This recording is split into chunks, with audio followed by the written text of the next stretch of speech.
Bien, muchas gracias por continuar en esta transmisión en vivo de nuestro cuarto día de este primer congreso en línea de la Escuela de Estudios de Posgrado de la Facultad de Odontología.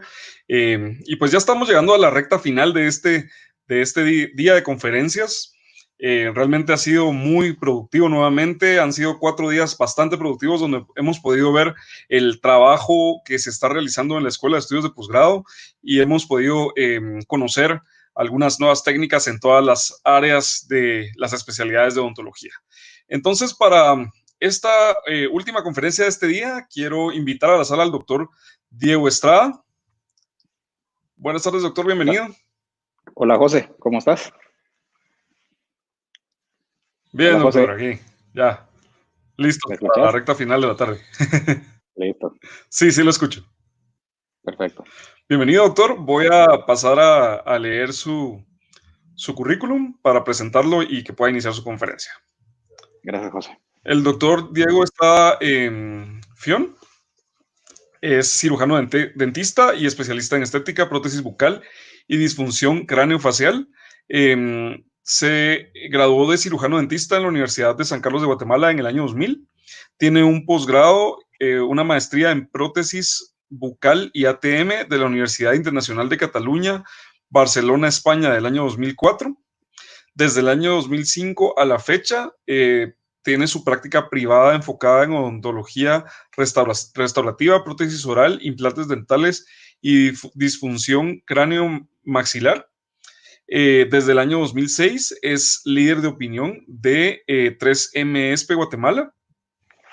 Dentro de su experiencia docente, ha sido profesor a nivel de licenciatura titular 4 del natural en la Universidad de San Carlos de Guatemala.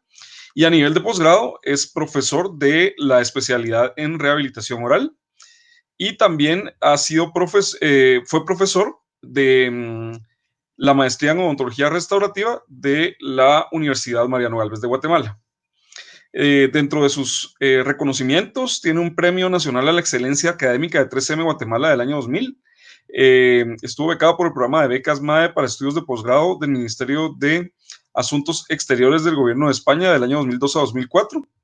Y dentro de las conferencias que ha dictado, todas han sido centradas en odontología restaurativa, estética y rehabilitación oral, impartidas en Centroamérica, Panamá, México, Colombia y Venezuela. Muy bien, doctor. Luego de esta presentación, pues ya quiero cederle el tiempo y pedirle que por favor nos muestre su pantalla para poder ver que todo funcione bien. ¿Logras ver mi pantalla ahí, José? No, doctor, todavía no nos está mostrando su pantalla. Ay, dame un segundo.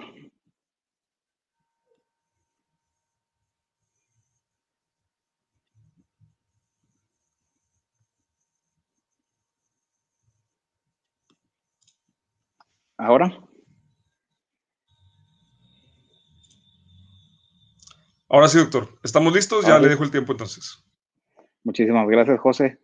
Yo, la verdad es que primero es que quiero agradecer a las personas que tomaron el tiempo y el esfuerzo de organizar este congreso virtual, a mis compañeros de trabajo que se tomaron este gran esfuerzo de estar organizando, de estarnos metiendo, de haberse metido a este mundo digital de la noche a la mañana. Así que primero agradecer a ellos.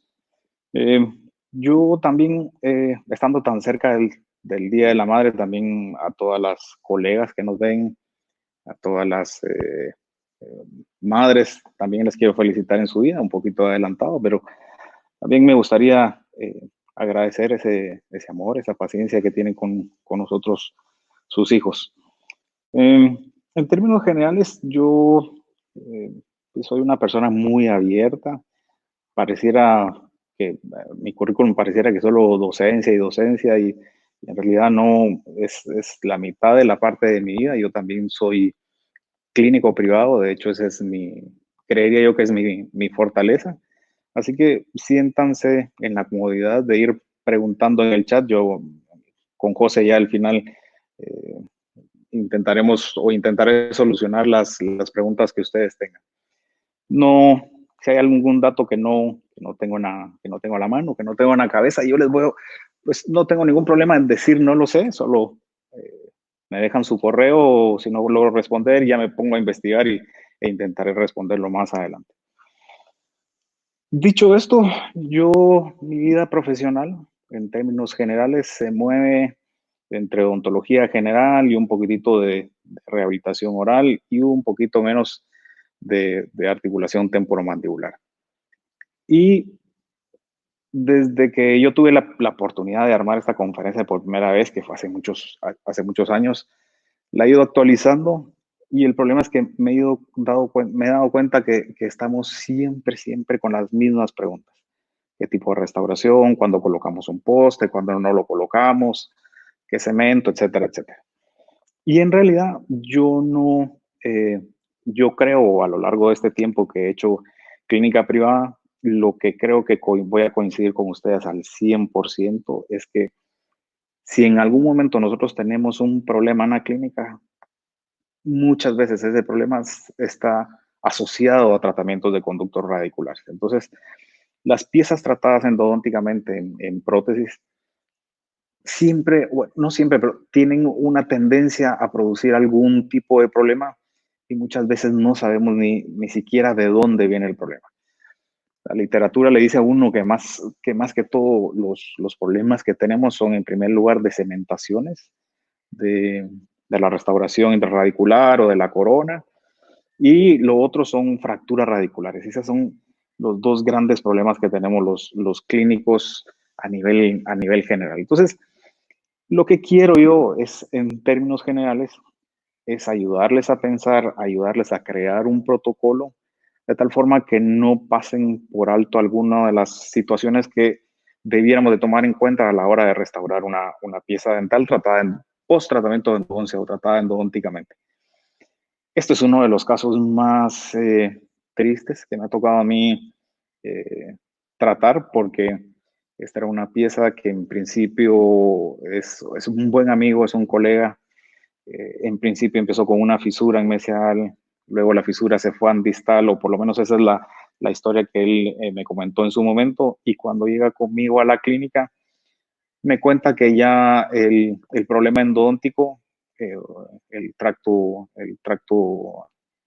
fistuloso, la fístula y el parulis vuelven a aparecer después del tratamiento de conductos y que él no sabe por dónde está el problema. Entonces, quito la restauración que él traía y lo que me encuentro es lo que ustedes están viendo en pantalla, una fractura vertical que me hizo tomar la decisión de sugerir la extracción y así fue, ¿verdad? Es una pieza que está extraída. Cosas interesantes respecto a este caso y que quiero que ustedes me vayan acompañando en este momento es que se sitúen en que es un molar, es el sector posterior de la boca, y que es el último pilar disponible en la boca de este paciente, de este buen amigo.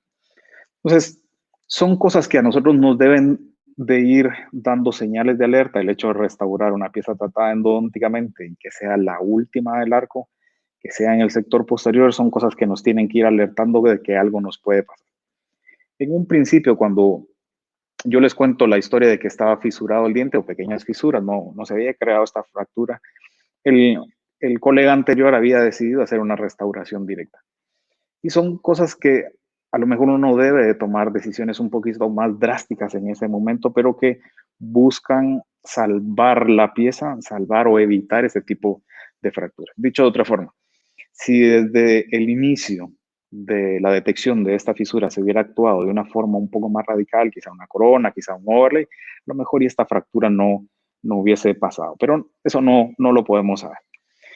Entonces, nosotros en la clínica privada nos enfrentamos a este tipo de problemas, a la restauración de la pieza tratada endodónticamente, y básicamente tomamos las decisiones en base a 4 esferas.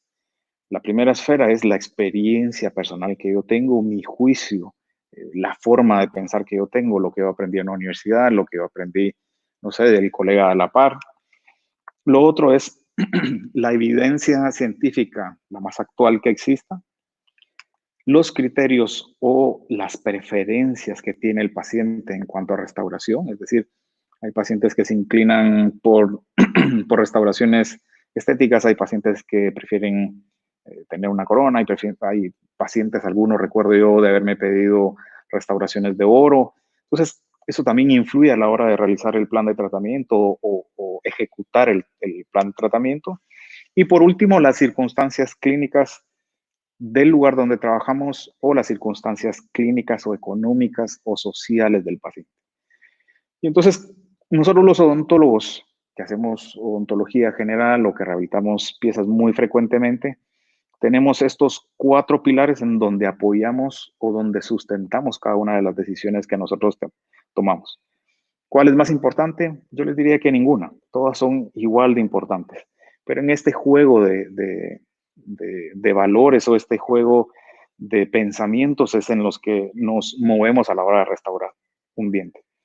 En términos generales, los objetivos que yo quisiera compartir hoy con ustedes o a los que quisiera yo llegar con ustedes hoy es explicarles un poquito las fuentes del saber o de los conocimientos en términos generales, la biomecánica normal que tiene el órgano masticatorio, que tiene en la boca, por supuesto muy resumido para no hacer muy pesada la plática, la biomecánica de la pieza tratada endodónticamente, ETT por sus siglas en inglés, y cómo uno puede ir adquiriendo experiencia o juicios de valor a la hora de tomar la decisión de cuál es la mejor forma de restaurar en cuanto a protocolo, en cuanto a materiales, en cuanto a agentes de cementante. Entonces, hasta hoy día, yo sigo encontrando en la literatura, cada vez que tengo la oportunidad de platicar con alguien, sigo viendo que hay demasiadas opiniones a la hora de tratar una pieza o restaurar una pieza post-endodoncia. Y me encanta este caricaturista, es un caricaturista que se llama Sam Gross, que es americano y tiene un humor muy ácido. Y en alguno de sus libros y de sus historietas uno encuentra esta imagen y es que a cada uno de estos personajes que está ciego le preguntan qué es un elefante. Y claro, si ellos están ciegos y solo ven una parte de la verdad, pues así será su opinión. Por ejemplo, en la persona que está del lado izquierdo habla de que el elefante es como una culebra, el otro que es como un cepillo, y al que siempre le toca la peor parte es este que está aquí atrás. Por eso la historieta se llama Mi elefante suave y como, eh, como terso o algo así. Entonces, y en términos generales, esto es para mí una opinión. El problema es que estamos cegados por las opiniones de los demás muchas veces o estamos cegados por nuestro metro cuadrado y el hecho de tener esos lentes o de estar cegados y no tener un acceso a la verdad completa nos hace no poder tomar buenas decisiones o tomar decisiones que en algún momento nos arrepentimos. En términos generales, el saber popular, el saber cotidiano está cimentado o está basado en 2 grandes cosas. Uno es la opinión y la otra es la creencia. A diferencia del método científico, que es un poco más riguroso, del cual vamos a hablar en un momento. Una opinión es aquello que una persona acepta como real, pero de lo cual no está seguro. Es decir, yo le pregunto la opinión a alguien sobre postes colados y cuando yo entro, digamos, a rebatirlo o a proponerle otras ideas, veo que no está seguro. Entonces, está basado en una opinión. Una creencia, por otro lado, es un conocimiento que tiene popular, que tiene la persona, pero que no puede explicarlo de forma lógica. Es decir, Santa Claus, etcétera, etcétera. Cualquier animal o personaje místico que podamos creer, una creencia es todo aquello que no podemos explicar de forma racional. Contrario al método científico y al saber mismo. El saber mismo tiene una rigurosidad en su forma de conocer, tiene protocolos, tiene formas de ver, tiene tipos de estudio para diferentes preguntas. La característica o las 3 características principales que tiene el saber es que en primer lugar, es acumulativo. Por ejemplo, la técnica PCR, que es el estándar de oro, el estándar de referencia para el diagnóstico de coronavirus, Se ha podido realizar gracias a una bacteria que fue descubierta en los años 80 en el parque de Yosemite, y es una bacteria que puede vivir en situaciones de mucho calor, de 70, 80, 90 grados de temperatura. Sin la capacidad sin poder copiar la capacidad de esta bacteria, no hubiera podido desarrollarse el PCR, las técnicas de diagnóstico de PCR. A eso me refiero con acumulativo. Lo que sabe alguien hace 20 años me sirve el día de hoy para cimentar una nueva verdad o para rebatir una nueva verdad. Además, el método científico es perenne. El método científico se ha venido desarrollando desde René Descartes hasta el día de hoy con algunas variaciones, pero es perenne. O sea, la forma de encontrar la verdad o la forma de estar más cerca de la verdad es seguir con el método científico y su metodología. Y por otro lado, es perfectible. Yo tuve un profesor en el posgrado que da mucha risa lo que decía, pero en su momento él me decía, mira, lo que estás aprendiendo hoy en odontología, la mitad es mentira y la mitad puede ser verdad. En ese momento a mí me pareció muy, muy gracioso, pero ahora lo entiendo desde otro punto de vista, porque el conocimiento es perfectible. No quiere decir que el conocimiento de hace 20 años no estaba acertado, es que para ese momento era lo más acertado que había. Pero gracias a nuevos métodos de trabajo, a nuevos instrumentos, por ejemplo, en el caso de ortodoncia y las placas ancladas a hueso, les dio una forma de trabajar diferente, les dio una biomecánica diferente. ¿Quiere decir que como se trabajaba antes estaba mal? No, no está mal. Quiere decir que el conocimiento es perfectible y que va subiendo de nivel cada día y nos va acercando a la tan ansiada verdad. Entonces, en términos generales, la conferencia o la plática esta que tengo con ustedes de forma virtual no está cimentada en opiniones o creencias. Estoy intentando cimentarla en lo más cercano a la verdad que se sabe que tenemos hoy día. Entonces, ejemplo de esto, que me preocupa mucho para los odontólogos más jóvenes. Me preocupa en el sentido que el conocimiento que están adquiriendo vía redes sociales es un conocimiento muy superficial, no es un conocimiento profundo. El hecho de estudiar ortodoncia lleva 28 meses, el hecho de estudiar rehabilitación oral con nosotros lleva 20 y tantos meses. No escatimamos el esfuerzo en entrar en profundidad en cada uno de los detalles a medida que el tiempo nos va permitiendo. Sin embargo, las redes sociales son un conocimiento que ya está digerido. Ejemplo de esto es una publicación que encontré yo hace algún tiempo y donde se confunden precisamente los dos conocimientos o los dos tipos de conocimiento popular que les acabo de hablar. Uno es la opinión, que es lo que ven acá, nada como la odontología básica probada a través de los años, perno indirecto cementado con fosfato de zinc. Eso es una opinión. Si pudiéramos ver la imagen del odontólogo, nos daríamos cuenta que es una persona probablemente menor de 30, 32 años.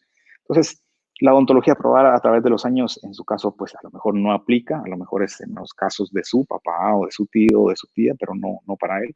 Entonces se convierte en una opinión y por otro lado tiene una creencia de este lado, algo que no podemos explicar de forma lógica aplicada a odontología, es decir, un pensamiento místico, un pensamiento espiritual de cada persona aplicada a odontología, cosa que no concuerda mucho porque nosotros en odontología, en medicina y en las ciencias, por ejemplo, ciencias exactas, pues nos basamos más en evidencia, en hechos palpables. Si yo sigo las recomendaciones de la persona que hacía referencia yo con el post de Instagram, se pueden dar cuenta que este caso fue restaurado tal y cual él lo dijo, un perno metálico cementado con fosfato de zinc. Sin embargo, el caso pues es considerado un fracaso. Entendiendo fracaso como tener que extraer el diente donde ya no nos permite hacer un alargamiento de corona, donde ya no nos permite hacer una extrusión ortodóntica, donde ya no nos permite hacer una extrusión forzada porque el grado de destrucción ha sido muy, muy fuerte. Entonces, el hecho de estar basados en opiniones y estar basados en creencias hace que nuestra ejecución de plan de tratamiento esté en el aire. Algunos días funciona, otros días no. Y es porque no tenemos las bases sólidas, porque no tenemos el conocimiento suficiente para tomar las decisiones. Por eso yo en el título de la plática la he puesto como nombre, es un nombre en latín que se llama Restitutio ad Integrum, que significa restaurar a su estado normal o la restauración completa. Claro está, en odontología, una vez uno toca una pieza dental, una vez uno toca a un paciente, por lo menos en rehabilitación nuestros tratamientos son irreversibles, pero el objetivo es que con la verdad o con el pedazo de verdad que tenemos hoy día, gracias a la literatura, a nuestra experiencia, etcétera, etcétera, podamos acercarnos a restituir las capacidades mecánicas y biológicas lo más cerca de cómo venía el paciente en un principio. Entonces,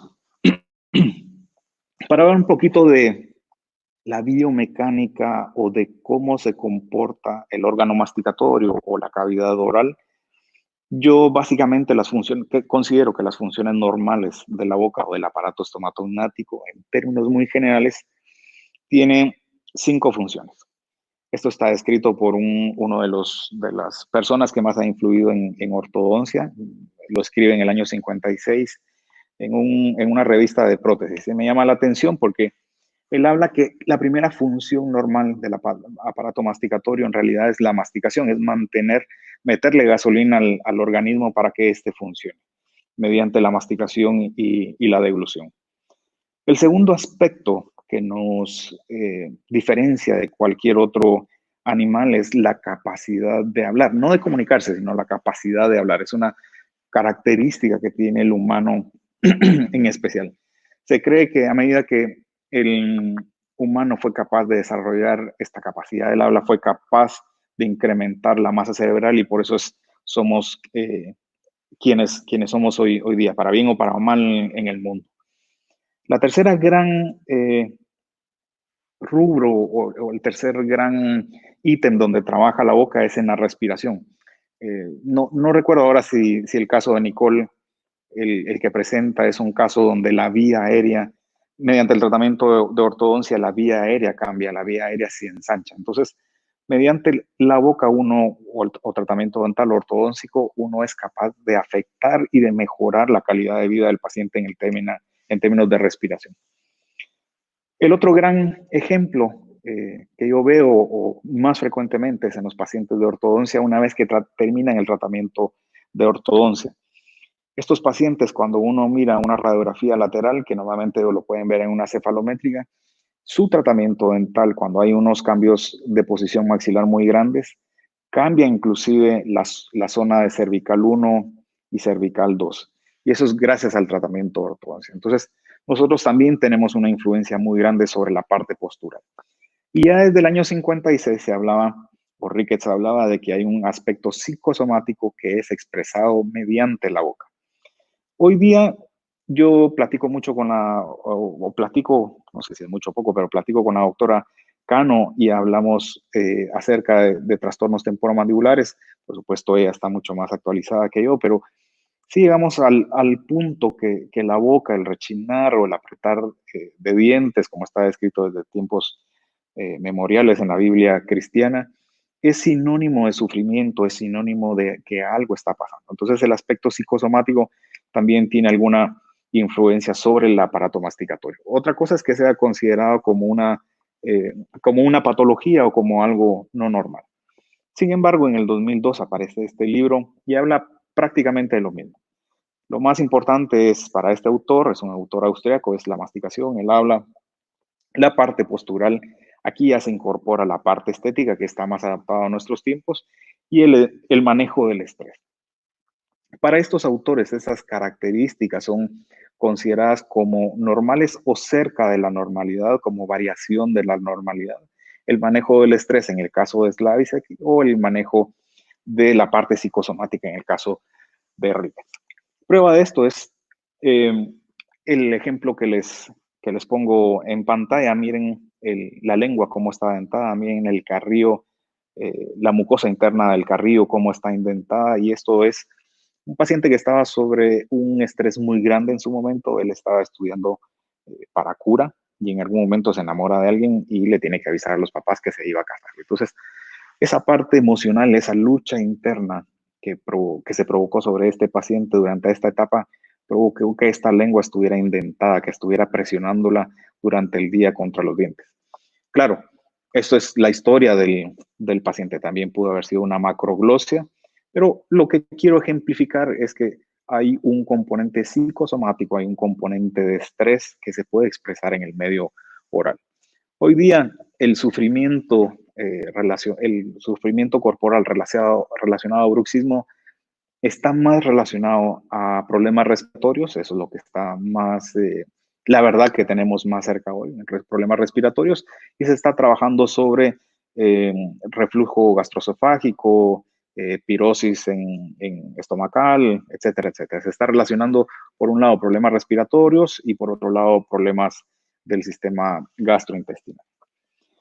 Haciendo esta pequeña introducción acerca de para qué sirve la boca, a mí me interesa sobre todo crear un protocolo para que ustedes mentalmente puedan ir siguiendo los factores más importantes a la hora de restaurar una pieza tratada endodonticamente.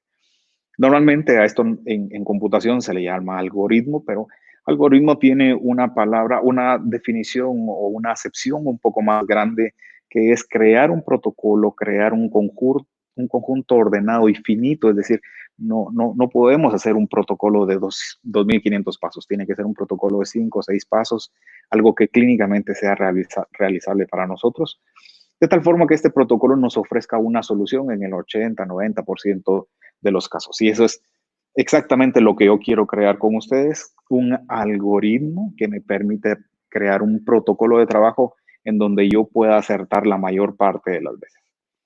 Entonces, en orden de importancia, yo les diría que este algoritmo es evaluar la cantidad de estructura remanente que yo tengo. Lo segundo es pensar en la fatiga que puede llevar ese diente a causa de ser una pieza tratada endodónticamente, no por ser una pieza vital, sino por tener la condición de una pieza no vital. En tercero, y que casi no se menciona en literatura, es muy poco frecuente que en la literatura se mencione, es qué oponente tenemos. No es lo mismo trabajar con un diente contra una prótesis mucosoportada que contra un implante, o sea, son dos condiciones completamente diferentes. La actualidad, punto 4, es la actualidad respecto a las restauraciones intrarradiculares o a los postes intrarradiculares. Y como quinto lugar, las coronas y las alternativas a las coronas o a la prótesis tradicional que tenemos hasta el día de hoy. Es bien importante, o en medicina, cualquier taxonomía, cualquier clasificación está orientada a un tratamiento. Entonces, para mí es bien importante que entendamos la clasificación más o menos actual. Es bastante, la más reciente que yo he tenido acceso. Hay otro libro que está un poquito más reciente, pero son muy parecidos, para que me den de tal forma que esta clasificación me lleve a un plan de tratamiento. Entonces, esto está publicado en el año 2005 y clasifican a las piezas de 1 a 5, donde si tenemos, esta es la clasificación número 5, donde si tenemos, se basa básicamente en la cantidad de paredes remanentes que tenemos. Entonces, la clasificación 1 tiene 4 paredes, la clasificación 2 tiene 3 paredes, la 3 tiene 2, la 4 tiene 1 y la 5 tiene 0. En términos muy generales, sin tomar en cuenta el oponente, sin tomar en cuenta la edad del paciente, sin tomar en cuenta hábitos parafuncionales, sin tomar en cuenta el tipo de osoclusión, esta clasificación lo que hace es simplificar el plan de tratamiento.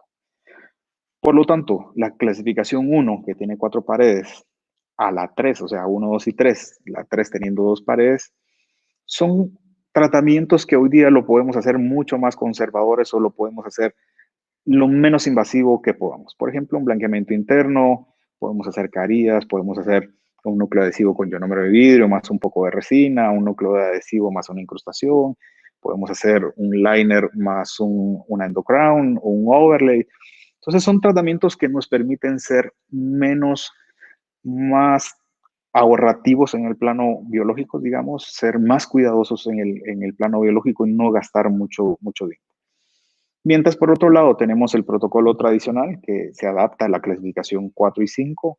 4 es cuando tenemos una pared y 5 es cuando no tenemos ninguna pared, ni siquiera tenemos ferrule, una pieza decapitada. Nos obliga a hacer alargamientos de corona, tratamientos ortodóncicos, extrusiones forzadas y nos obliga a trabajar con postes, núcleos y coronas. Entonces, en términos muy generales, me interesa que ustedes sepan que las clasificaciones hacen énfasis, es la parte más importante a la hora de determinar qué tipo de tratamiento vamos a realizar, la cantidad remanente o el diente remanente que tenemos. Claro, ese diente remanente tiene que tener una cantidad y una calidad que lo vamos a hablar más adelante para que ustedes se puedan guiar. Entonces, cuando abordamos el primer punto del algoritmo, que es estructura dental, estamos hablando la cantidad de paredes remanentes con énfasis en el aspecto mecánico. Es decir, las paredes remanentes lo que me ayuda a mí es a soportar o a que el paciente pueda funcionar de forma normal en cuanto a masticación, fonación, postura, estética y manejo del estrés sin que esa pieza sea un problema. Es decir, regresar al diente al estado lo más normal que se pueda, de tal forma que la boca pueda funcionar de buena forma. Claro, a medida que nosotros vemos que el caso es más complejo en cuanto a pérdida de estructura dental, sabemos que la cosa se nos complica, sabemos que el riesgo de fractura se aumenta. No es lo mismo una pieza intacta de un paciente de 12 años que no bruxa, a una pieza con un acceso endodóntico, a una pieza con una cavidad de dos caras, o como la última foto, de tres caras, una MOD, lo cual nos complica mucho el panorama desde el punto de vista micro, es decir, desde el punto de vista de un diente. Recuérdense que, como les decía antes, es muy poca la literatura. Yo les diría que hay de verdad muy poca en cuanto a la capacidad de resistencia mecánica de un diente con endo versus su oponente. Entonces, para hacerles un pequeño diagrama, nosotros podemos trabajar con restauraciones parciales que solo sustituyen el diente perdido, en este caso una cara proximal debido a una lesión de caries y la parte oclusal debido al tratamiento de conductos. Y para que este diente sea restaurado sin un desgaste muy grande, nosotros debemos de tener una cantidad y calidad de paredes que son con las dimensiones siguientes. Si ustedes se dan cuenta en los círculos estos verdes, yo he resaltado esta zona porque para que estas dos paredes sean consideradas como aptas a ser restauradas, como aptas a no sufrir de un desgaste cuspídeo, un recubrimiento cuspídeo, tienen que tener la condición de por lo menos tener 2,5 milímetros o 3 milímetros de ancho en el área más débil de esa pared. Por ejemplo, en un socavado que podría estar por acá, aquí debiéramos de medir con un calibrador de cera o un calibrador de metales el grosor de esa pared para tomar la decisión de recubrir o no hacer el recubrimiento cuspídeo.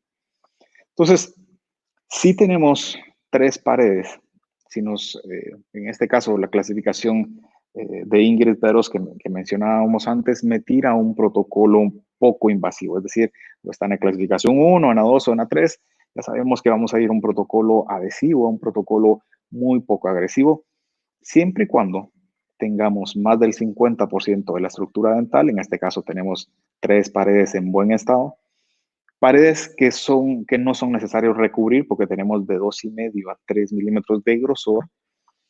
Por lo tanto, podemos recurrir a un inlay. En resumen, esta sería uno de los criterios o la aplicabilidad de evaluar la cantidad de tejido remanente de buena calidad, es decir, 2,5 milímetros, 3 milímetros de grosor, para tomar la decisión cuando un inlay, cuando un onlay, cuando un overlay, cuando recubrir y cuando no recubrir. Claro, si yo de oponente de esta pieza tengo algo que está anquilosado, como es un implante, el pronóstico cambia. Porque por un lado yo tengo un diente que tiene una resiliencia, tiene un grado de movilidad periodontal normal y está oponiendo contra un implante que está integrado o tiene una anquilosis funcional.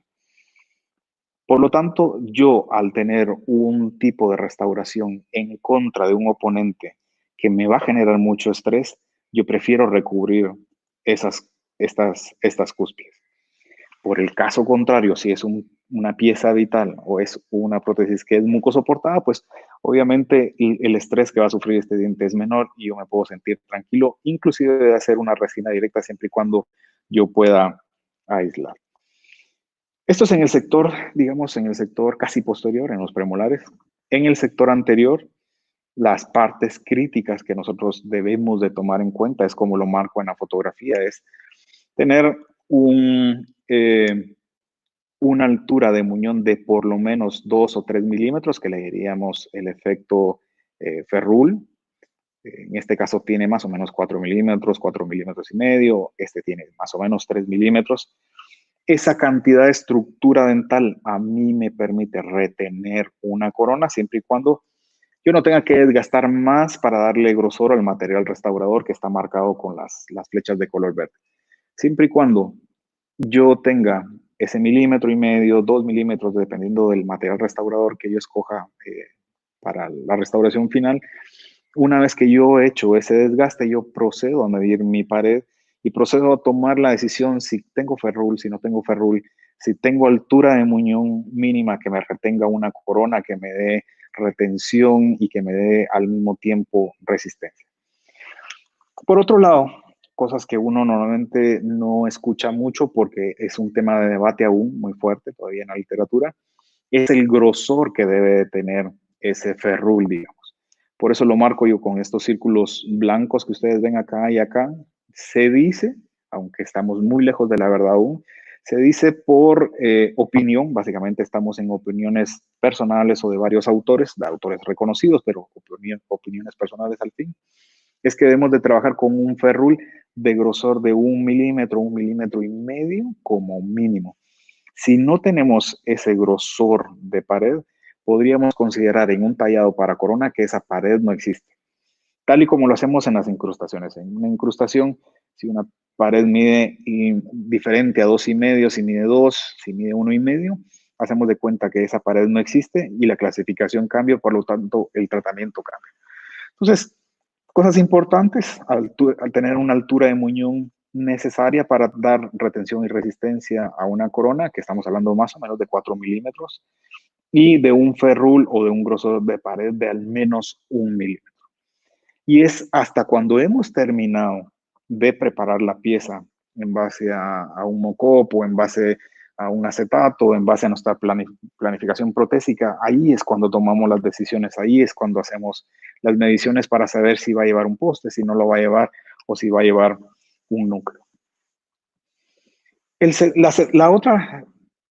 La primera parte de este algoritmo, claro, es las paredes, el grosor de paredes y la cantidad de tejidos remanentes, que está relacionado de forma directa con la carga oclusal. Y claro, si ustedes ven las fotografías de los tres pacientes, son tres personas completamente diferentes. O sea, las edades son diferentes. Ustedes ven en la fotografía del lado izquierdo, es una chica muy joven de 22, 23, 24 años, donde ven las alturas gingivales y las alturas dentales en muy buen estado. Caso contrario al paciente de en medio, que es un paciente ya mayor, ya ven el pelo canado, y pueden ver el grado de atrición que tiene esta paciente. Tiende a ser un paciente más tendiente, con más tendencia a ser braqui por el desarrollo muscular.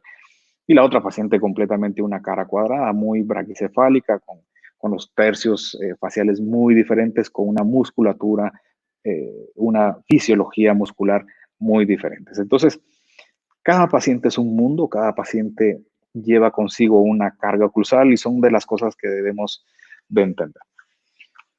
Por otro lado, hoy, desde los años finales de los años 70, 79, 81, se empezó a trabajar en Holanda algo que se llama el arco dental corto. El arco dental corto considera a un paciente adulto con 20 unidades dentales, es decir, hasta segundo premolar, como un paciente masticatoriamente sano.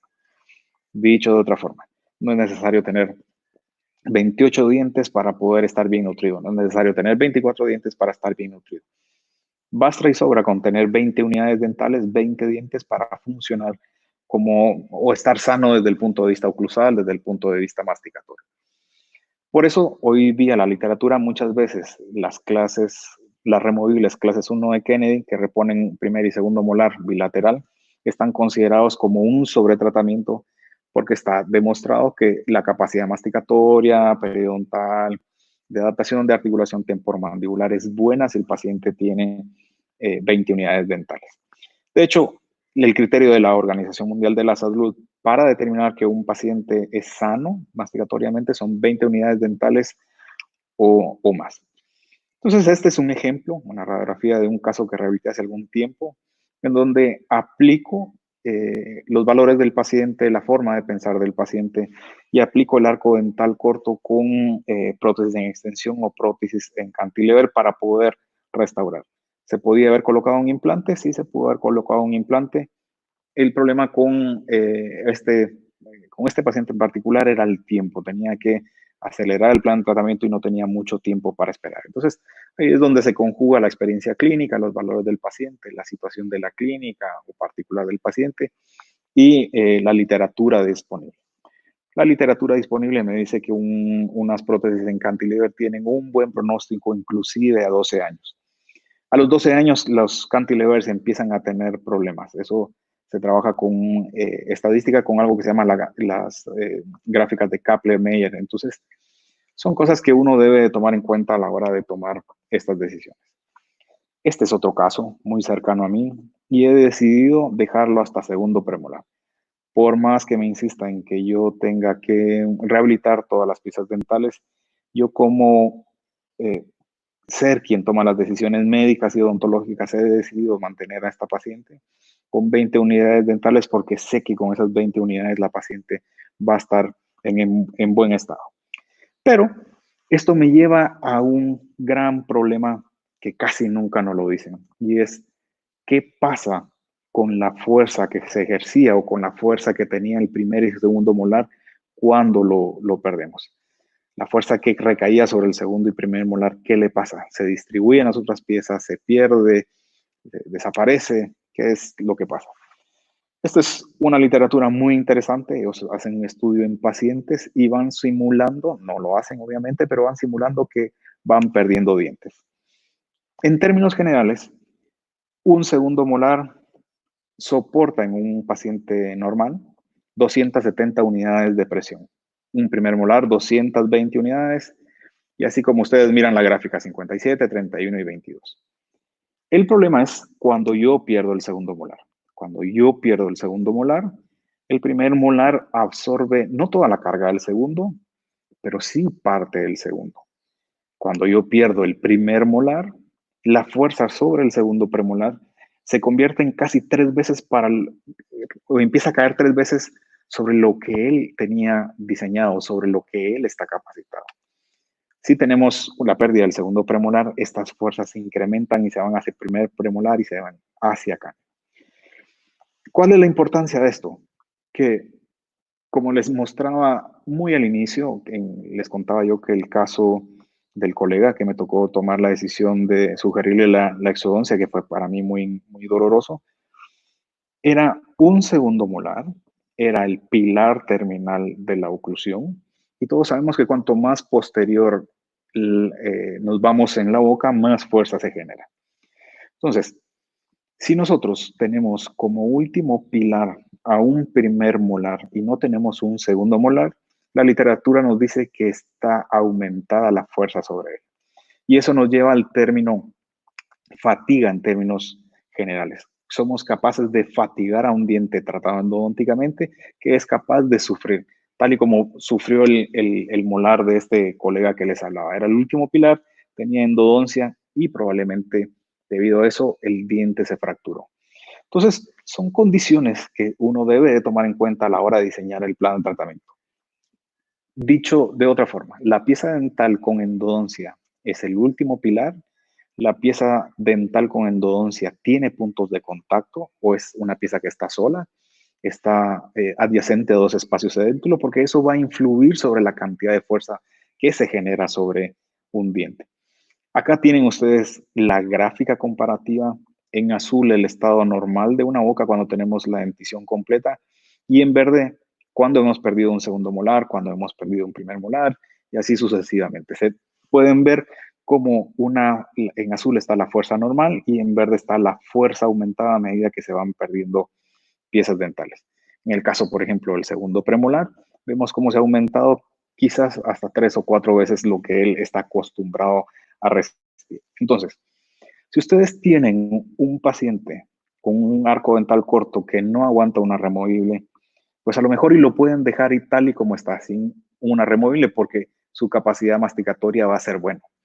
Pero si es el último pilar, tiene endodoncia, es mejor recubrirlo con una corona, es mejor ponerle un poste, es mejor protegerlo ante fuerzas nocivas. Cosa que cambia si el oponente es una total, cosa que cambia si el oponente es un implante. Entonces, ese algoritmo que me permite saber si la pieza es el último pilar, si tenemos un arco dental corto y si tenemos un oponente, son las cosas que me hacen a mí tomar decisiones de cuándo una pieza lleva recubrimiento pospidio, cuánto no lo lleva, cuándo una pieza lleva corona, cuándo una pieza puede llevar una restauración intraradicular. Por eso quiero tocar el tema ahorita, en este momento de fatiga, porque si ustedes entienden la biomecánica de una pieza tratada endodónticamente o una pieza no vital, van a entender que son muy susceptibles a la fatiga, así esté rodeada por dientes, así esté rodeada por dientes vitales. Son dientes que están propensos a generar fisuras, a generar fracturas. Esto se descubre hace muchísimo tiempo, esto es más o menos mediados de los 80s, y es un experimento muy bonito. El tipo de paciente que escogieron tenía que tener un premolar con endodoncia y el contralateral, el gemelo, tiene que tener una pieza vital. Y ambas tienen que estar indicadas para hacer corona. Preparan para corona ambos dientes y les hacen unas como coronas de metal con estas barras que ustedes ven acá, más o menos acá y acá. Y a esas barras les van poniendo peso y anotan el peso con el cual el paciente siente dolor. Un diente vital, para producir dolor, necesita la mitad del peso comparado con una pieza tratada endodónticamente. Dicho de otra forma, si esta pieza vital con 10 libras percibía dolor, la pieza no vital con 20 libras percibe dolor. ¿Cómo hicieron para corroborar que esto estaba bien? Le pusieron anestesia a la pieza vital, es decir, la desvitalizaron de forma reversible con anestesia y se dieron cuenta que se empezó a comportar con 20 libras y con 20 libras. La aplicación clínica de esto es cuando ustedes están comiendo arroz, cuando ustedes están comiendo algo y hay una piedra en medio de su comida, la boca no les está preguntando cuándo deben de disparar el mecanismo de protección, es decir, abrir la boca. Porque el ligamento periodontal es el que reacciona y es el que le dice a los músculos de la masticación o al cerebro que abra inmediatamente la boca. Pues en ese ejemplo, una pieza desvitalizada tarda el doble de tiempo o necesita el doble de estímulo para que pueda percibir dolor y para que se pueda activar ese mecanismo de protección. Dicho de otra forma, un diente que está desvitalizado, a pesar de que tenga muy buenas paredes, es propenso a fatiga solo por el hecho de no tener pulpa. No se sabe exactamente a ciencia cierta por qué, no se sabe la verdad. Se cree que hay algún tipo de mecanorreceptores ligados a pulpa que son los que hacen que ocurra esta reacción de protección. Si ustedes a eso les suman que tienen una pieza desvitalizada que es más propensa a fatiga, una pieza que es la última del arco, misma pieza que tiene un oponente de un implante, van a empezar a entender por qué esa pieza va a tender a dar problemas. Estudios in vitro nos dicen que cuanto más grande la cavidad, pues más grande la deflexión y por lo tanto más grande la probabilidad de fractura coronal o fractura vertical. Quiero enseñarles las fotos de este caso y cómo pueden aplicar el término fatiga a este caso clínico. Restauraciones muy grandes con fisuras que dan la imagen de que un diente se puede partir en cualquier momento. Pueden ver que este paciente no tiene guía anterior por atrición, por erosión, por abrasión, por lo que sea, y puede ser parte de la solución o parte del problema más bien de por qué esos dientes se están fisurando. Ustedes lo pueden observar sobre todo en este premolar asociado a una amalgama, estas fisuras. Si ustedes a esta pieza le hacen endodoncia, es muy probable que esta pieza se vaya a fracturar y vaya a darnos problemas. Volvemos al caso del colega y podemos ver que es el último pilar, es un segundo molar y que muy probablemente esta pieza, después de la endodoncia, se empezó a fatigar porque el mecanismo de protección está alterado, porque era una restauración que incluía MOD. Entonces hay varias razones por las cuales este diente se pudo haber fisurado primero y luego fracturado. Este es otro caso de la clínica privada en donde se fue fatigando el material, el núcleo que se le colocó, partió parte del poste, partió el núcleo completo y la pieza fue condenada a la extracción por lo mismo, por una fatiga. Más o menos llevamos 40 y pico minutos, entonces me interesa ya entrar a la parte de restauración. Como les decía, la parte de restauración no solo es con qué voy a restaurar el diente, es qué tengo yo arriba. Del lado izquierdo ustedes tienen una rehabilitación hecha con implantes que no tienen propiocepción del ligamento periodontal, dicho de otra forma, están anquilosados, no tienen sensibilidad. Y por otro lado, en la fotografía del lado derecho, ustedes tienen una prótesis total. Escenarios completamente diferentes. Si yo tengo una pieza con endodoncia ocluyendo contra algo anquilosado, ni de chiste me la juego y voy a poner una restauración intrarradicular o por lo menos, al menos le voy a hacer recubrimiento cuspídeo. Por el contrario, si tengo una rehabilitación que es mucosoportada, pues me puedo dar el lujo de dejar la pieza lo menos, o ser lo menos invasivo que yo pueda con esta pieza. Entonces, esos son en términos generales los escenarios que yo les voy planteando. Seguro que se preguntan cuál es el material, o yo me lo he preguntado por mucho tiempo, por lo menos, cuál es el material de restauración para hacer el núcleo, para sellar un tratamiento de conductos. En mi experiencia clínica, en la literatura, está mencionado que el ionómero de vidrio, dado su capacidad de adhesión química que tiene la estructura dental y su longevidad de esa adhesión en dentina, es el material ideal para restaurar ese acceso pulpar o esa cámara pulpar. Pero no solo eso, tiene otra característica que es muy importante, que casi no nos la mencionan, que es el coeficiente de expansión térmica, es decir, cuánto expande o contrae un diente a medida que le cambiamos la temperatura. La estructura dental expande 11, el ionómero de vidrio expande entre 10 y 11, la porcelana expande 12, la amalgama expande muy diferente a todos los materiales que hemos visto. La resina compuesta también es un material que expande a medida que se le incrementa la temperatura, muy diferente al ionómero de vidrio, muy diferente al diente. Y esa es otra razón por las cuales el ionómero de vidrio de tipo restaurador es el indicado para hacer este tipo de sellado o como material de final de núcleo. Y por último, miren, la resina acrílica, el provisional, tiene una expansión térmica espantosa cada vez que uno le mete temperatura. De hecho, es gracias a esta expansión que los provisionales sufren mucho o hacen sufrir mucho al periodonto. Por lo menos eso es una de las razones. Para decirlo de forma corta, esta clasificación o esta pieza está clasificada contra un pilar vital, está clasificada como 1, 2 o 3, por lo tanto puedo ir a un protocolo sencillo de restauración. En este caso pusimos el ionómero de vidrio como material restaurador, en este caso fue Ketaken 100. Y por encima de esto pusimos la incrustación. Un día me llama el papá y me dice, mira, esta patoja se quebró el diente, quiero que la veas, sí, con mucho gusto, como te lo quebraste. Esta niña aficionada a comer poporopos y a masticar las pelotitas de maíz que no revientan.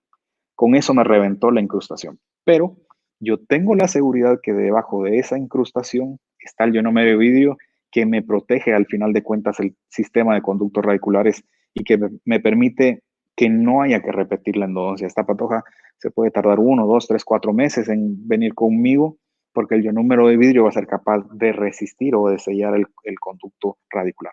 Contrario a que si yo hubiese hecho la resina compuesta tipo endocrown, si se hubiese roto, es muy probable que hubiera tenido filtración. Entonces, por ahí va mi elección del ionómero de vidrio desde el punto de vista de materiales dentales, desde el punto de vista biológico y de adhesión. Me parece un buen material para restaurar el núcleo.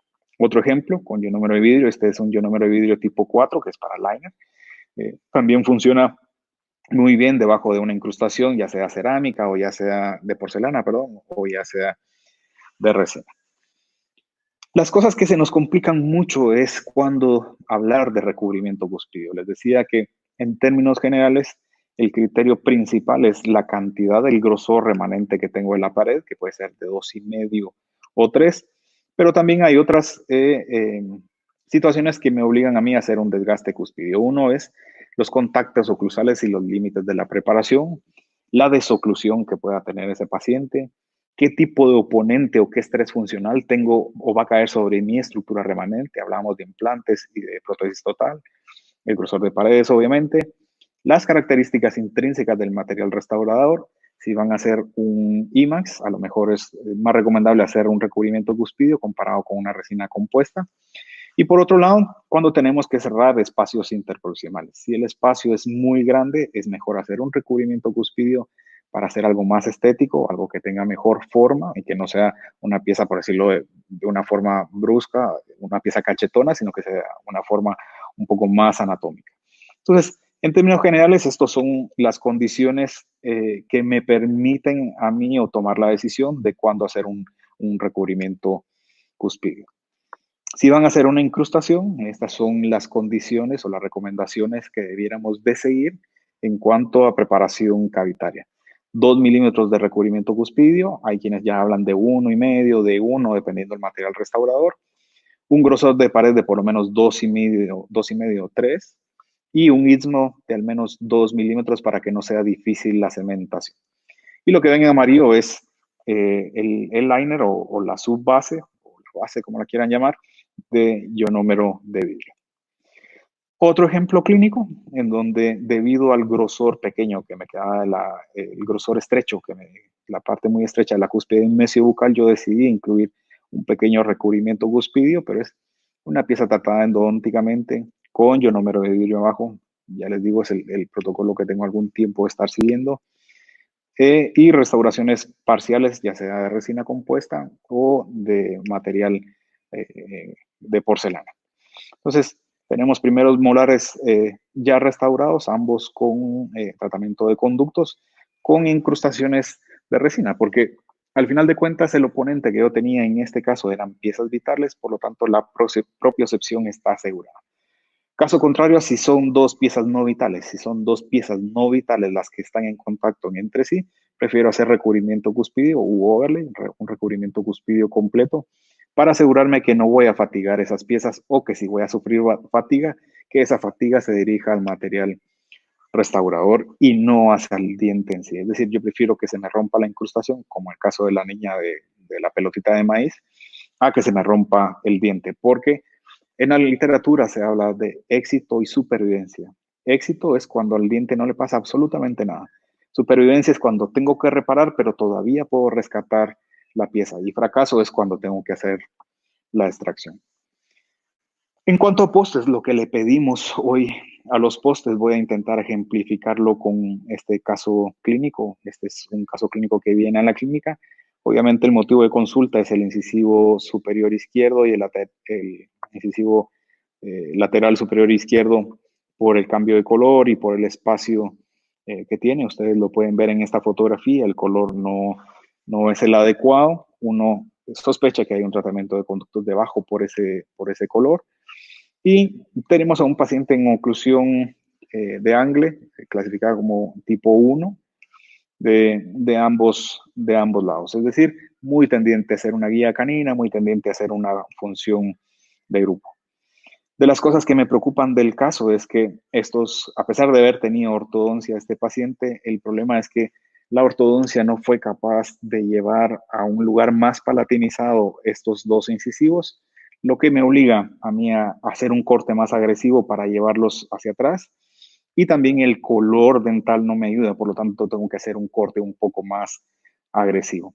A pesar de que las caries han tenido cierto éxito durante este tiempo, el hecho de lingualizar o palatinizar las piezas me obliga a ser un poco más agresivo en el tallado, lo que me obliga o lo que hace que yo me quede con menos estructura dental. Removemos las carillas, las restauraciones que trae el paciente y este es el escenario que yo tengo. Para ponerlos en contexto, el color no es bueno y yo necesito hacer algo, un IMAX, que normalmente es algo translúcido o tiene grados de translucidez, pero para que se vea estético son las pastillas más translúcidas. Entonces, me obliga a mí a ser más agresivo en el tallado junto con la posición dental en el arco. Ustedes pueden ver que el color no es para nada un buen sustrato con el que yo pueda trabajar. Por lo tanto, decido que gracias al tallado más agresivo, debido al color y debido a la posición dental, yo me voy a quedar con poca estructura remanente y voy a recurrir a postes de fibra de vidrio. Entonces, una vez que hago esos postes de fibras de vidrio, pues ya se inventó mis restauraciones y este sería el resultado final con los dientes más palatinizados. Este es antes y después. Y ahora lo que quiero explicarles un poquito es mi lógica para escoger los postes o para utilizar postes. Este es un estudio que consta de dos partes, una publicada en el 2008 y otra publicada en 2012, en donde hablan de qué se les puede pedir o qué los postes nos pueden ofrecer a nosotros.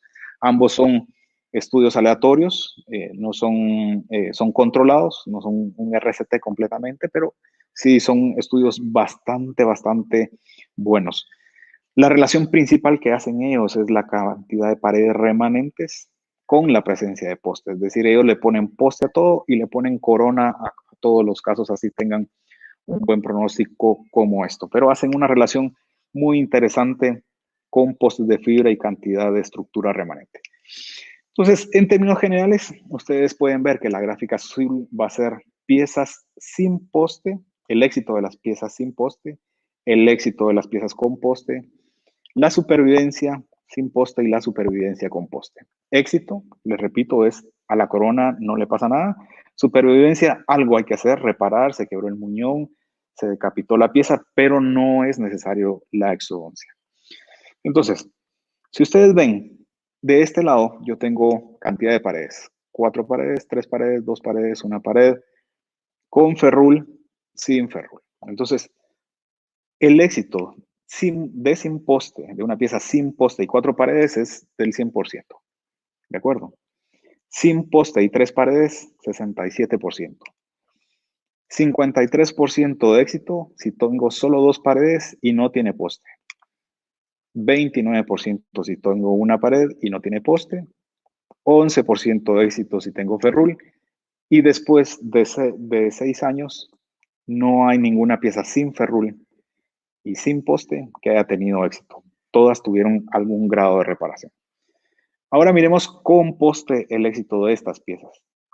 Tenemos el 100% de éxito, o sea, no tenemos ningún tipo de problema si tenemos 4 paredes, 94% si tenemos 3, 89% si tenemos 2, 78% si tenemos 1, si tenemos solo ferrul, tenemos 61%, y si no tenemos ferrul, tenemos un 39% de éxito, entendiendo de éxito como que no tenemos que hacer absolutamente nada. La corona está perfecta.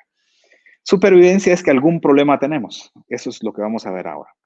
Supervivencia sin poste de piezas con 4%, con 4 paredes, perdón, tenemos el 100%.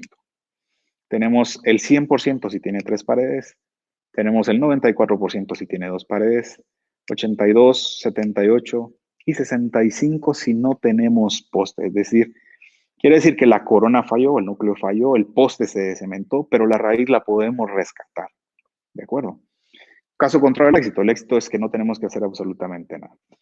Con poste la supervivencia en 4 paredes es el 100%, en 3 es el 100%, en 2 es el 100%, en 1 es el 100%, con ferrul el 100% y sin ferrul el 94%. Es decir, si tenemos poste con ferrul 1, 2 o 3 paredes, casi siempre vamos a poder rescatar la raíz. No va a ser necesario hacer la exodoncia, a lo mejor una extrusión ortodóntica, a lo mejor un alargamiento de corona, pero vamos a ser capaces de mantener el diente en boca.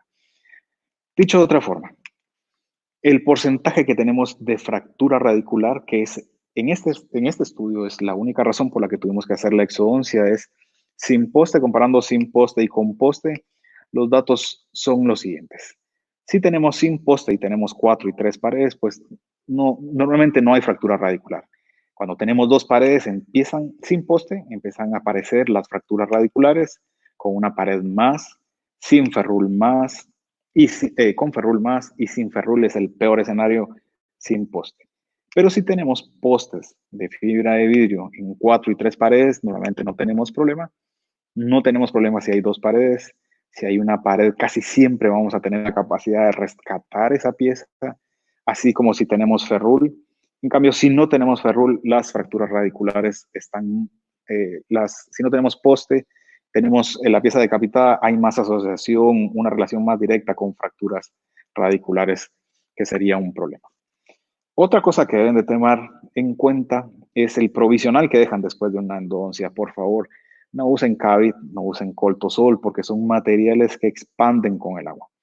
Al decirles esto, una pieza que es solo el acceso, pues no hay problema, pero si es una MOD, si es una pieza muy grande y el endodoncista ponga Cavit, por favor, pídanle que no lo hagan. Esto es lo que ocurre cuando un endodoncista deja Cavit, o es muy probable que cuando el endodoncista deja Cavit, en este caso estaba usado un pin intradentinal, pero la pieza, ustedes ven el segundo molar, también tiene Cavit, y lo que me ocurre a los pocos días es esto otra vez, una fractura. Entonces, este caso era un segundo molar, último pilar, con fatiga porque ya tenía una restauración muy grande, además le ponen Cavit, además tiene endodoncia. Entonces apuntaba todo a que iba a tener un problema de fractura. Y un caso muy curioso, porque sé que estamos un poco sobre el tiempo ya, es el manejo conservador de un problema endodóntico. Esta es una niña muy joven, 11, 12 años, en la cual en el término de 3 meses tienen estas 2 fracturas. La primera fractura fue jugando básquetbol y la segunda fractura, que es la más grande, fue dándose un golpe en la piscina. Como ustedes pueden ver, uno tiene más del 50% del diente perdido, uno más o menos el 30% o algo así. El problema es que cuando me la llevan a la clínica de emergencia, yo ya tengo exposición pulpar. Claro, la exposición pulpar no es bacteriana, sino que es traumática, por lo tanto podemos considerar que no hay una infección muy grande. En términos generales, el manejo que yo prefiero para estos casos, y aquí seguramente voy a entrar en contradicción con los endodoncistas, es no usar MTA porque tiende a pigmentar el diente, sino prefiero seguir usando el hidróxido de calcio cubierto por un ionómero de vidrio. Dicho esto, después de esto, un pequeño bisel al esmalte y fragmentos de porcelana que realmente quedaron muy mal, no quedaron muy estéticos en ese momento, pero cuando hablé con los papás les dije que era un problema estético, pero que yo no quería volver a tocar el diente hasta que no pasara cierto tiempo y hubiera una reparación pulpar. En la fotografía anterior ustedes ven que la nena tiene un diastema y en esta otra fotografía ustedes ven que el diastema ya no está. Esto es porque tuvo tratamiento de ortodoncia, es decir, estas piezas soportaron el tratamiento de ortodoncia, soportaron la agresión del trauma sin sufrir una patología pulpar, una necrosis pulpar. A lo mejor fue una pulpitis reversible o algo así, pero no algo que haya comprometido la vitalidad de los dientes. Ya cuando esta nena entra a la universidad, ya ahora ya tiene 18, 20, 22 años, ya se le remueven parte de los fragmentos cerámicos y decido hacer una caría para todo el diente para no tener ese mismatch de color entre el fragmento cerámico y el diente. Entonces el caso aguantó blanqueamiento, aguantó ortodoncia, aguantó el trauma y las piezas siguen siendo vitales al día de hoy. Por último, para terminar, el tema de Endocrown es un tema muy de moda. Este es un caso del 2013, donde si ustedes ven es una preparación parcialmente para corona, parcialmente para una incrustación, pero aprovecha la cámara pulpar. Esta es una clasificación 1, 2 o 3, por lo tanto actúo yo de una forma muy conservadora. Y preparo la mitad bucal por el tema de color, lo preparo como una corona para no tener un sustrato tan malo. Y por el lado palatal dejo medio diente. Entonces, clasificamos una endocrown tipo 3 porque es una clasificación en donde cúspides palatales y bucales pasan por debajo del ecuador, entonces es un desgaste un poquito más agresivo. Tipo 1 es cuando ni bucal ni palatal está debajo del ecuador. Tipo 2 es cuando una de las dos está por debajo del ecuador. Y tipo 3 es cuando tenemos las dos porciones por debajo del ecuador. Esto es 2013, cementado. 2017 regresa, después de ortodoncia, la paciente regresa con un provisional de Protem y con el endocrown cementado después de 4 años. Como ven, la incrustación de resina ha sufrido un poquito más, el lustre lo ha perdido comparado con la de IMAX. Como ven, es medio diente o el diente completo por el lado bucal y por el lado palatal es medio diente y eso es lo que la convierte en una endocrown. Y este es el resultado estético. Esta fue, no se me ocurrió tomar la foto antes de la clase 5, sino que la tomé después, pero bueno, es un caso que fue resuelto con endocrown y hasta el día de hoy hemos tenido un éxito relativamente bueno porque no hemos tenido que tocar esa pieza. Consideraríamos un éxito. Para concluir, es muy importante el diagnóstico de la pieza y del paciente. La pieza con endoespilar terminal, qué oponente tiene fisuras, qué tan propensa a la fatiga va a estar, qué desoclusión tiene el paciente. Son cosas que hay que considerar, pero siempre tomando en cuenta que lo más importante es la cantidad de estructura remanente que tenemos. De eso se desprenden los criterios de restaurabilidad, si es capaz esa pieza de soportar una restauración por sí sola. Y por otro lado, haciendo ese criterio de restaurabilidad, tenemos el pronóstico de esa pieza. Y del lado derecho ustedes tienen el resumen de toda la conferencia. Del lado izquierdo ustedes tienen protocolos muy conservadores y este autor concluye que cuando tiene 50% o menos de la estructura dental, pues debemos recurrir a una corona o a un poste y una corona, sobre todo cuando estamos en situaciones de alto o de altísimo estrés, como es pacientes bruxistas, implante como oponente, guías caninas o guías de desoclusión sobre esos dientes. En términos generales, esos serían los criterios a la hora de escoger la restauración final. Dicho esto, yo sé que una hora o una hora pasaditas es un tiempo muy corto para tocar un tema muy largo, pero yo les dejo mi correo, es mi nombre y mis 2 apellidos, mi primer nombre y 2 apellidos, para que ustedes puedan escribirme si en algún momento tuvieran alguna duda por resolver. Dicho esto, agradeciendo la atención, que todavía estén despiertos, aguantando después de estas conferencias que hemos preparado para ustedes. Muchas gracias.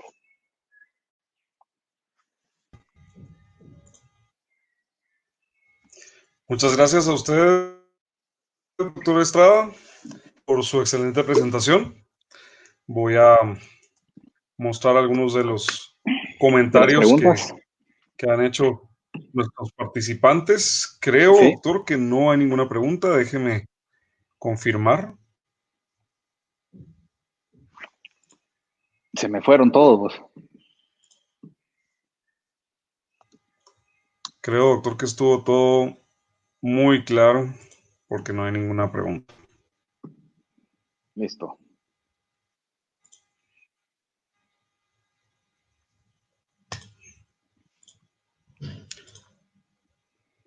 Muy bien.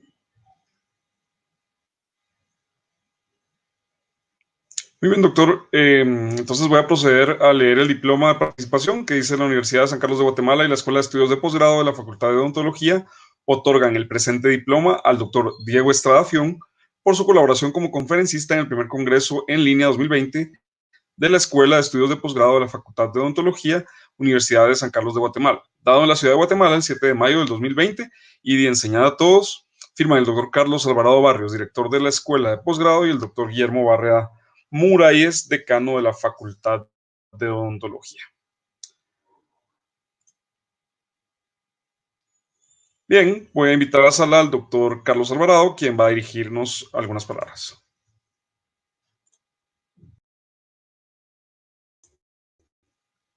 Doctor, su micrófono no está encendido. Muchas gracias, José. Yo solo les comentaba que quería felicitar al doctor Estrada por la conferencia, de veras muy interesante, con mucho diálogo y mucha plática. Entonces yo solo quise realmente agradecerle por el tiempo que dedicó y por la conferencia, de veras con temas no sencillos, pero de veras que son del día a día y de mucha clínica. Muy interesante. También comentar que sí teníamos una pregunta por ahí que se nos fue y era la doctora Mayra Sofía Callejas, Ella pregunta cómo serían las fuerzas para piezas comprometidas periodontalmente asociadas a piezas tratadas endodònticamente. Entonces, doctora Calleja, yo voy a transmitir la pregunta al doctor Estrada, que es quien me corresponde contestarla por la conferencia, y le voy a pedir que él, por favor, le escriba un correo y le pueda responder su pregunta, porque así que así la resolvemos. Y finalmente, pues agradecer a todos por su participación. Hoy solo comentarles como algo extra que tuvimos un comentario y una felicitación desde alguna persona que nos está viendo en Noruega. Entonces, eso fue algo diferente del día. Y finalmente invitarlos al día de mañana. Es el último día. Tenemos preparada una serie de conferencias para cerrar la actividad y que realmente esperamos que sea la guinda del pastel que hemos preparado. Así que a todos muchas gracias por su audiencia y por su participación. Realmente estamos muy contentos y agradecemos mucho la atención que nos han brindado.